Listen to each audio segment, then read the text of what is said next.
ও মা, মা কি? আজকে একটু অন্য অন্য গন্ধ পাচ্ছি, কি বানাচ্ছো? আচ্ছা, কি গন্ধ পাচ্ছিস? রুটি তো করলাম, এই যে রুটি করছি। রুটি বাদে কিচ্ছু করছো না, সত্যি বলো।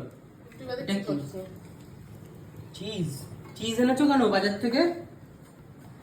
চিজ এনেছি কেন? হুম, চিজ এনেছো কেন গো বাজার থেকে? চিজ এনেছি, এই যে ম্যাগি বানাচ্ছি। আজকে রুটি কম। রুটি কম তাই একটু ম্যাগি বানাচ্ছো? আমার জন্য। কটা আছে রুটি? আজকে 4টে আছে, 7টা লাগে। আজকে আটাটা কম মেখেছি, এর জন্য আজকে চিজ দিয়ে এখন খাবো। চিজ দিয়ে ম্যাগি? হ্যাঁ। প্রথম শুনছি গো তোমার কাছে। আমি খাবো, খুব সুন্দর লাগে, খেয়ে দেখি। ওই ম্যাগি মশলাটা দিয়ে চিজ দিয়ে ম্যাগি টেস্টি হয় খুব। প্রথম শুনছি গো। তো বানানোটা দেখাবে? বানানোটা কি দেখাবো?